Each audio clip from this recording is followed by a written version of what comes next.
What the Buddha taught and the world today. There are some who believe that Buddhism is so lofty and sublime a system that it cannot be practiced by ordinary men and women in this workaday world of ours, and that one has to retire from it to a monastery, or to some quiet place, if one desires to be a true Buddhist. This is a sad misconception, due evidently to a lack of understanding of the teaching of the Buddha. People run to such hasty and wrong conclusions as a result of their hearing, or reading casually, something about Buddhism written by someone who, as he has not understood the subject in all its aspects, gives only a partial and lopsided view of it.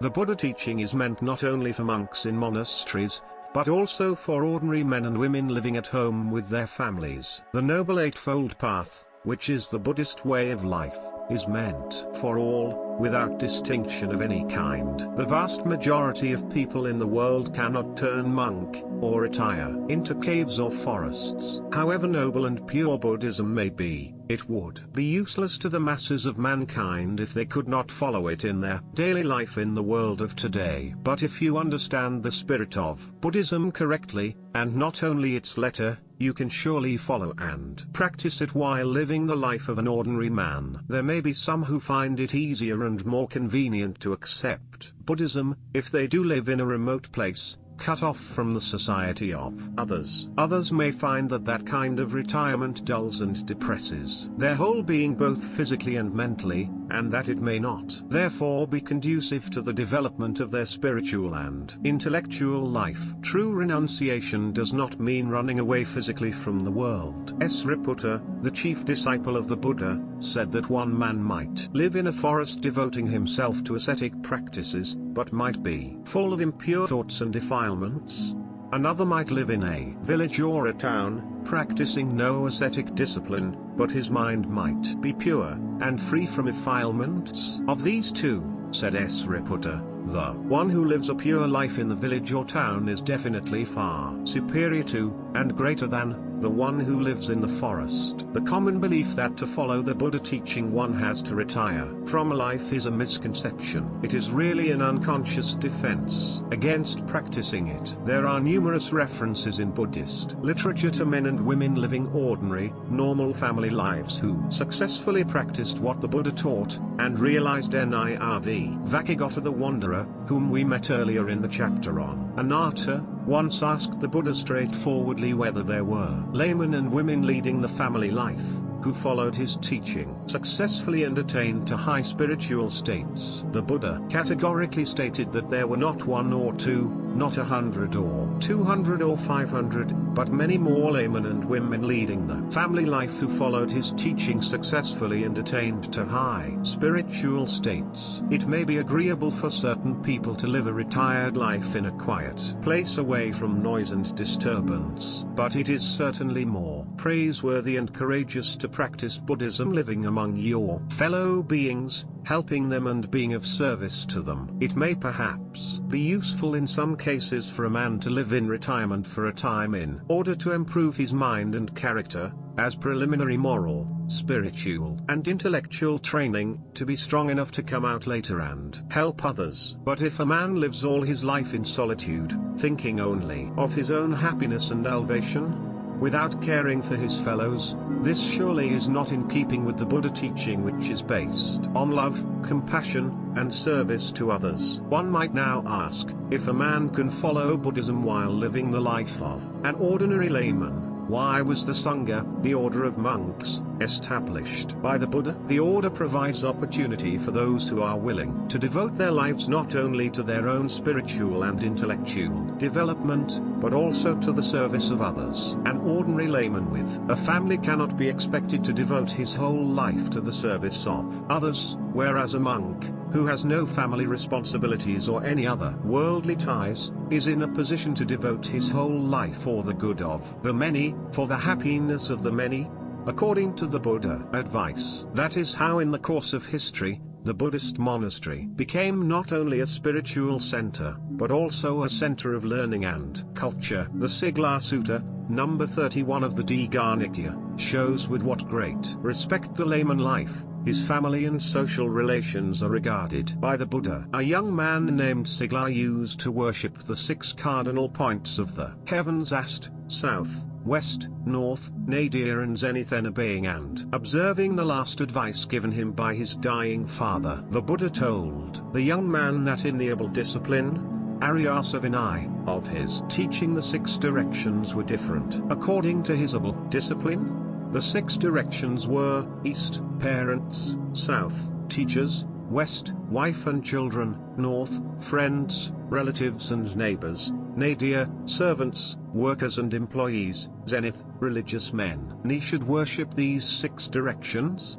Said the Buddha. Here the word a ship, namasiya, is very significant, for one worships something sacred, something worthy of honor and respect. These 6 family and social groups mentioned above are treated in Buddhism as sacred, worthy of respect and worship. But how is one to worship them? The Buddha says that one could worship them only by performing one's duties towards them. These duties are explained in his discourse to Sigla. First, parents are sacred to their children. The Buddha says, parents are called Brahma, Brahmati Pitaro. The term Brahma denotes the highest and most sacred conception in Indian thought, and in it the Buddha includes parents. So in good Buddhist families at the present time, children literally worship their parents every day, morning and evening. They have to perform certain duties towards their parents. According to the able discipline, they should look after their parents in their old age, should do whatever they have to do on their behalf, should maintain the honor of the family and continue the family tradition, should protect the wealth earned by their parents, and perform their funeral rites after their death. Parents, in their turn,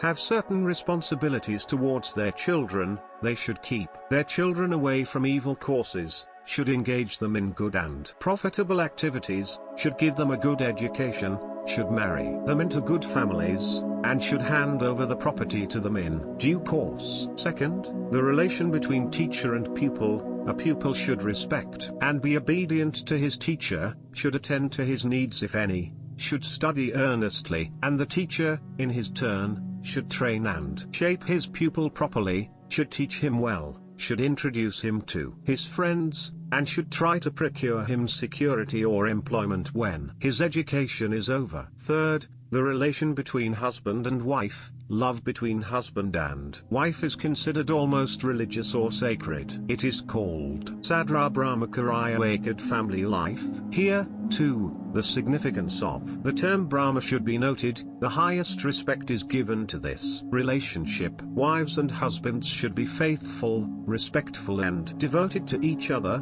and they have certain duties towards each other. The husband should always honor his wife and never be wanting in respect to her. He should love her and be faithful to her, should secure her position and comfort, and should please her by presenting her with clothing and jewelry. The fact that the Buddha did not forget to mention even such a thing as the gifts a husband should make to his wife shows how understanding and sympathetic were his humane feelings towards ordinary human emotions. The wife, in her turn, should supervise and look after household affairs, should entertain guests, visitors, friends, relatives and employees, should love and be faithful to her husband, should protect his earnings, should be clever and energetic in all activities. Fourth, the relation between friends, relatives and neighbors. They should be hospitable and charitable to one another, should speak pleasantly and agreeably, should work for each other's welfare, should be on equal terms with one another,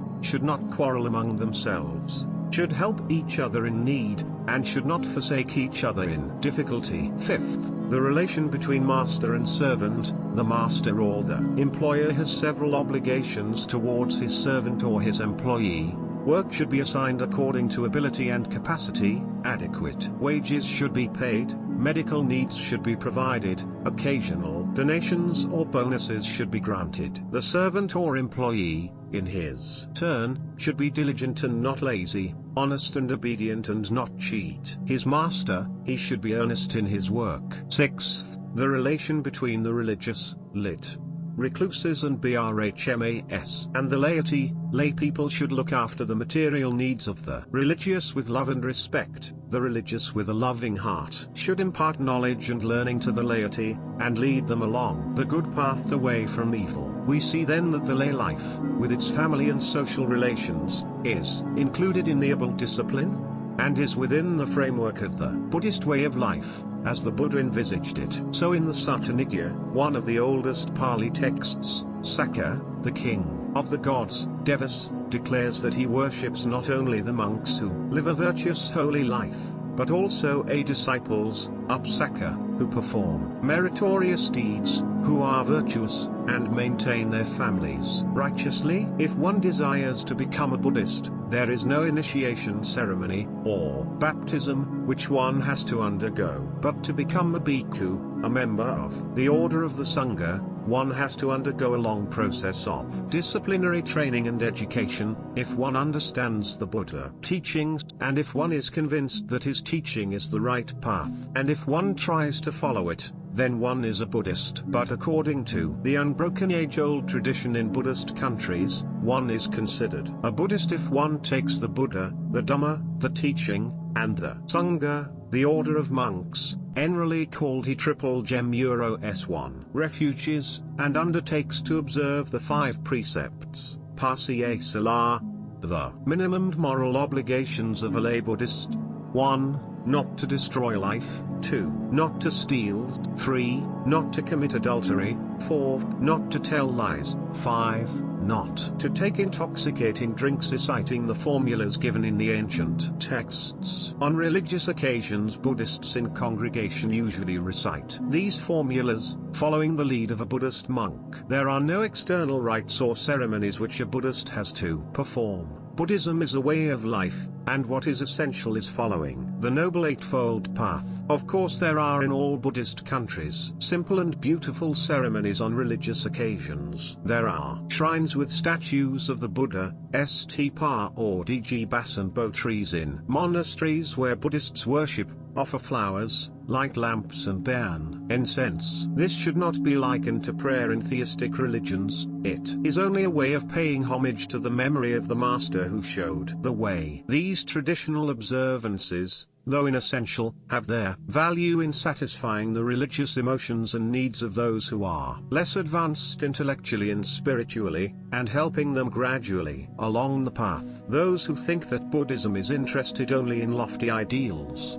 high moral and philosophical thought, and that it ignores the social and economic welfare of people, are wrong. The Buddha was interested in the happiness of men. To him, happiness was not possible without leading a pure life based on moral and spiritual principles. But he knew that leading such a life was hard in unfavorable material and social conditions. Buddhism does not consider material welfare as an end in itself. It is only a means to an end, higher and nobler end. But it is a means which is indispensable in achieving a higher purpose for man, happiness. So Buddhism recognizes the need of certain minimum material conditions favorable to spiritual success, than that of a monk engaged in meditation in some solitary place. The Buddha did not take life out of the context of its social and economic background. He looked at it as a whole, in all its social, economic and political aspects. His teachings on ethical, spiritual and philosophical problems are fairly well known. But little is known,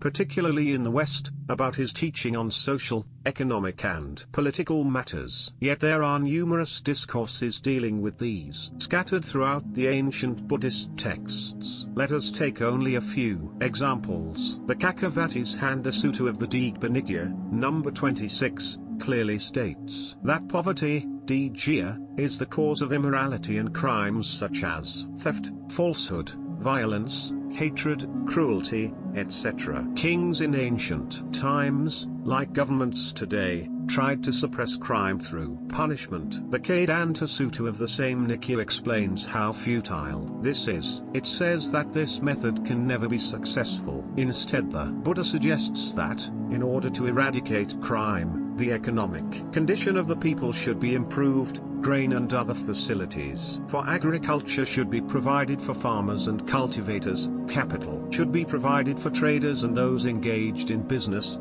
adequate wages should be paid to those who are employed. When people are thus provided for with opportunities for earning a sufficient income, they will be contented, will have no fear or anxiety, and consequently the country will be peaceful and free from crime. Because of this, the Buddha told lay people how important it is to improve their economic condition. This does not mean that he approved of hoarding wealth with desire and attachment, which is against his fundamental teaching, nor did he approve of each and every way of earning one livelihood. There are certain trades like the production and sale of armaments, which he condemns as evil means of livelihood. As we saw earlier, a man named Digajnu once visited the Buddha and said, "Venerable Sir, we are ordinary laymen, leading the family life with wife and children. Would the Blessed One teach us some doctrines which will be conducive to our happiness in this world and hereafter?" The Buddha tells him that there are 4 things which are conducive to a man's happiness in this world. First, he should be skilled,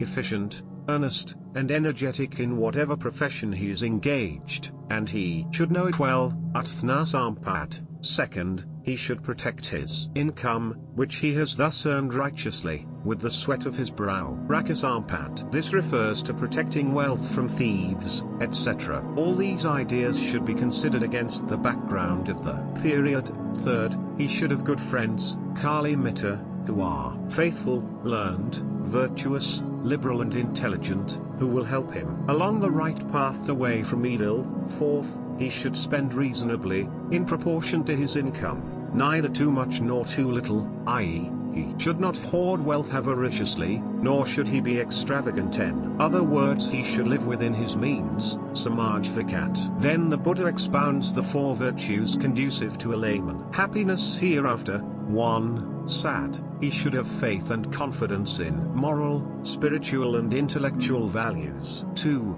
Sila. He should abstain from destroying and harming life, from stealing and cheating, from adultery, from falsehood, and from intoxicating drinks. 3. Siga. He should practice charity, generosity, without attachment and craving for his wealth. 4. Pa. He should develop wisdom which leads to the complete destruction of suffering, to the realization of nirvana. Sometimes the Buddha even went into details about saving money and spending it, as, for instance, when he told the young man Sigla that he should spend 1/4 of his income on his daily expenses, invest half in his business and put aside 1/4 for any emergency. Once the Buddha told Anthapika, the great banker, one of his most devoted lay disciples who founded for him the celebrated Jetavana monastery at Esvati, that a layman, who leads an ordinary family life, has 4 kinds of happiness. The first happiness is to enjoy economic security or sufficient wealth acquired by just and righteous means. That is sukha. The second is spending that wealth liberally on himself, his family, his friends and relatives, and on meritorious deeds. Bhoga sukha. The third to be free from debts, anasukha. The fourth happiness is to live a faultless and a pure life without committing evil in thought, word or deed, anavahya sukha. It must be noted here that 3 of these kinds are economic, and that the Buddha finally reminded the banker that economic and material happiness is not worth 1/16th part of the spiritual happiness arising out of a faultless and good life. From the few examples given above, one could see that the Buddha considered economic welfare as requisite for human happiness, but that he did not recognize progress as real and true if it was only material, devoid of a spiritual and moral foundation. While encouraging material progress, Buddhism always lays great stress on the development of the moral and spiritual character for a happy, peaceful and contented society. The Buddha was just as clear on politics, on war and peace. It is too well known to be repeated here that Buddhism advocates and preaches non-violence and peace as its universal message, and does not approve of any kind of violence or destruction of life. According to Buddhism, there is nothing that can be called Oost war which is only a false term coined and put into circulation to justify and excuse hatred, cruelty, violence and massacre. Who decides what is just or unjust? The mighty and the victorious are Oost, and the weak and the defeated are unjust. Our war is always Oost, and your war is always unjust. Buddhism does not accept this position. The Buddha not only taught non-violence and peace, but he even went to the field of battle itself and intervened personally, and prevented war, as in the case of the dispute between the Eskayas and the Koliyas, who were prepared to fight over the question of the waters of the Rahini. And his words once prevented King Ajatasattu from attacking the kingdom of the Vijayas. In the days of the Buddha, as today, there were rulers who governed their countries unjustly. People were oppressed and exploited, tortured and persecuted, excessive taxes were imposed and cruel punishments were inflicted. The Buddha was deeply moved by these inhumanities. The Dhammapada records that he, therefore, directed his attention to the problem of good government. His views should be appreciated against the social, economic and political background of his time. He had shown how a whole country could become corrupt, degenerate and unhappy when the heads of its government, that is the king, the ministers and administrative officers, become corrupt and unjust. For a country to be happy, it must have a just government. How this form of just government could be realized is explained by the Buddha in his teaching of the end duties of the king, Dasua Jadhamd, as given in the Jataka text. Of course the term ing, Arja, of old should be replaced today by the term overment. The 10 duties of the king, therefore, apply today to all those who constitute the government, such as the head of the state, ministers, political leaders, legislative and administrative officers, etc. The first of the end duties of the king is liberality, generosity, charity, dina. The ruler should not have craving and attachment to wealth and property, but should give it away for the welfare of the people. Second, a high moral character, Esla. He should never destroy life, cheat, steal and exploit others, commit adultery, utter falsehood, and take intoxicating drinks. That is, he must at least observe the 5 precepts of the layman. Third, sacrificing everything for the good of the people, Parikya. He must be prepared to give up all personal comfort, name and fame, and even his life, in the interest of the people. Fourth, honesty and integrity, Ijava. He must be free from fear or favor in the discharge of his duties, must be sincere in his intentions, and must not deceive the public. Fifth, kindness and gentleness, Madhava. He must possess a genial temperament. Sixth, austerity in habits, Tapa. He must lead a simple life, and should not indulge in a life of luxury. He must have self-control. Seventh, freedom from hatred, ill will, enmity, akada. He should bear no grudge against anybody. Eighth, non-violence, avi, which means not only that he should harm nobody, but also that he should try to promote peace by avoiding and preventing war, and everything which involves violence and destruction of life. Ninth, patience, forbearance, tolerance, understanding, Khanti. He must be able to bear hardships, difficulties and insults without losing his temper. 10th, non-opposition, non-obstruction, aviroda, that is to say that he should not oppose the will of the people, should not obstruct any measures that are conducive to the welfare of the people. In other words, he should rule in harmony with his people. If a country is ruled by men endowed with such qualities, it is needless to say that that country must be happy. But this was not a utopia, for there were kings in the past like Ashoka of India who had established kingdoms based on these ideas. The world today lives in constant fear, suspicion, and tension. Science has produced weapons which are capable of unimaginable destruction. Brandishing these new instruments of death, Great powers threaten and challenge one another, boasting shamelessly that one could cause more destruction and misery in the world than the other. They have gone along this path of madness to such a point that, now, if they take one more step forward in that direction, the result will be nothing but mutual annihilation along with the total destruction of humanity. Human beings, in fear of the situation they have themselves created, want to find a way out, and seek some kind of solution. But there is none, except that held out by the Buddha's message of non-violence and peace, of love and compassion, of tolerance and understanding, of truth and wisdom, of respect and regard for all life,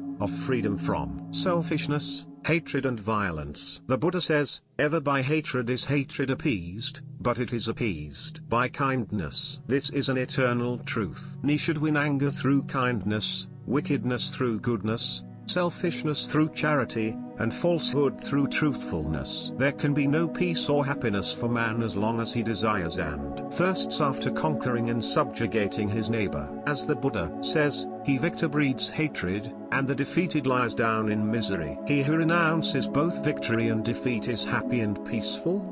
The only conquest that brings peace and happiness is self-conquest. Ni may conquer millions in battle, but he who conquers himself, only one, is the greatest of conquerors. You will say this is all very beautiful, noble and sublime, but impractical. Is it practical to hate one another, to kill one another, to live in eternal fear and suspicion like wild animals in a jungle? Is this more practical and comfortable? Was hatred ever appeased by hatred? Was evil ever won over by evil? But there are examples, at least in individual cases, where hatred is appeased by love and kindness, and evil won over by goodness. You will say that this may be true, practicable in individual cases, but that it never works in national and international affairs. People are hypnotized, psychologically puzzled, blinded and deceived by the political and propaganda usage of such terms as national, international, or state. What is a nation but a vast conglomeration of individuals? A nation or a state does not act, it is the individual who acts. What the individual thinks and does is what the nation or the state thinks and does. What is applicable to the individual is applicable to the nation or the state. If hatred can be appeased by love and kindness on the individual scale, surely it can be realized on the national and international scale too. Even in the case of a single person, to meet hatred with kindness one must have tremendous courage, boldness, faith and confidence in moral force. May it not be even more so with regard to international affairs? If by the expression not practical, you mean not easy? You are right. Definitely it is not easy. Yet it should be tried. You may say it is risky trying it. Surely it cannot be more risky than trying a nuclear war. It is a consolation and inspiration to think today that at least there was one great ruler, well known in history, who had the courage, the confidence and the vision to apply this teaching of non-violence, peace and love to the administration of a vast empire, in both internal and external affairs. Soka, the great Buddhist emperor of India, 3rd century BC, he beloved of the gods, as he was called. At first he followed the example of his father, Bindusara, and grandfather, Chandragupta, and wished to complete the conquest of the Indian peninsula. He invaded and conquered Kalinga, and annexed it. Many hundreds of thousands were killed, wounded, tortured and taken prisoner in this war. But later, when he became a Buddhist, he was completely changed and transformed by the Buddha teachings. In one of his famous edicts, inscribed on Rock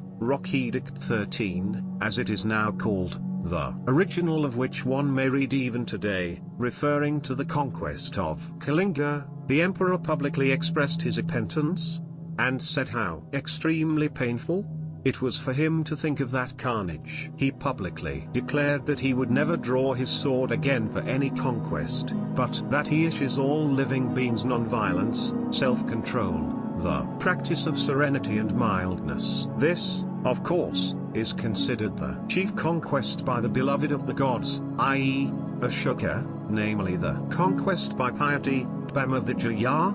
Not only did he renounce war himself, he expressed his desire that wise sons and grandsons will not think of a new conquest as worth achieving. Let them think of that conquest only which is the conquest by piety that is good for this world and the world beyond.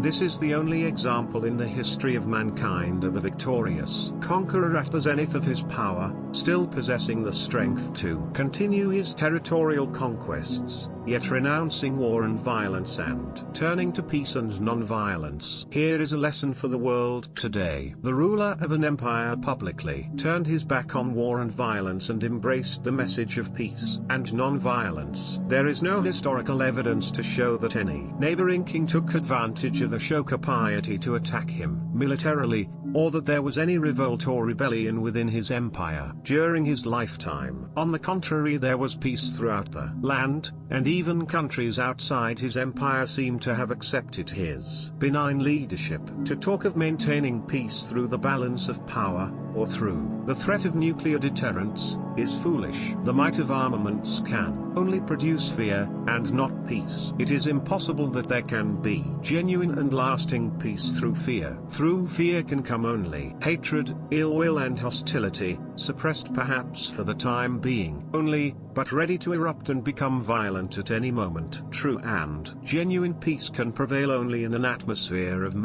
amity, free from fear, suspicion and danger. Buddhism aims at creating a society where the ruinous struggle for power is renounced, where calm and peace prevail away from conquest and defeat, where the persecution of the innocent is vehemently denounced, where one who conquers oneself is more respected than those who conquer millions by military and economic warfare, where hatred is conquered by kindness, and evil by goodness, where enmity, jealousy, ill will and greed do not infect men's minds, where compassion is the driving force of action, where all, including the least of living things, are treated with fairness, consideration and love, where life in peace and harmony, in a world of material contentment, is directed towards the highest and noblest aim, the realization of the ultimate truth, NIRV.